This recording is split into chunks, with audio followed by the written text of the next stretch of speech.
তো বন্ধুরা, আজকে আমার রান্নাঘরের রেসিপি মশালা ভিন্ডি।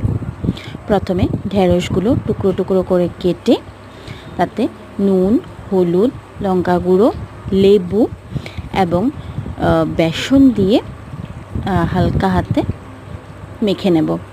আমি এখানে চামচ দিয়ে মেখেছি, তোমরা চাইলে হাত দিয়েও মাখতে পারো, ওটা বেস্ট হয় হাত দিয়ে মাখাটা। আমি বেসন এখানে একটু 1 চামচ নিয়েছি, তোমরা চাইলে একটু বেশি নিতে পারো।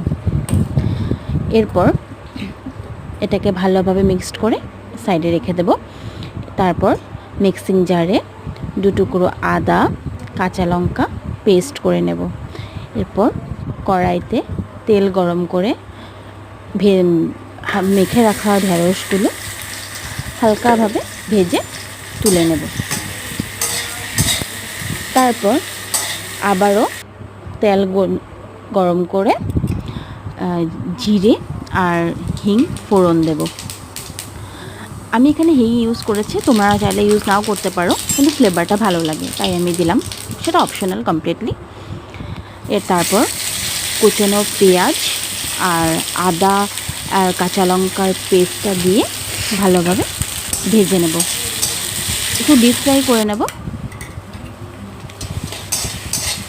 ডিপ ফ্রাই করলে ভালো লাগে, আবার বেশি মানে আমি একটু গ্যাসটা একটু সিম করে নিয়েছি, নাহলে পুড়ে যেতে পারে।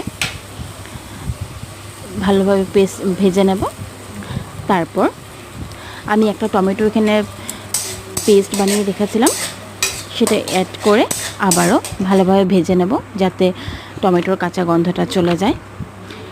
এরপর একটা বাটিতে কিছুটা টক দই, আমার কাছে টক দই ছিল না তাই আমি মিষ্টি দই ইউজ করেছি, তোমরা টক দই ইউজ করতে পারো।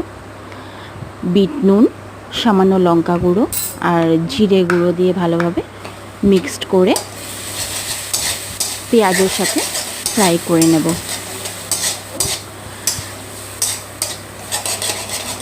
তারপর মশলা থেকে তেল ছাড়লে ভেজে রাখা ঢেঁড়সগুলো দিয়ে ভালো করে ভেজে নিলেই রেডি মশালা ভিন্ডি। তোমরা চাইলে পরোটা বা গরম গরম ভাতের সাথেও সার্ভ করতে পারো।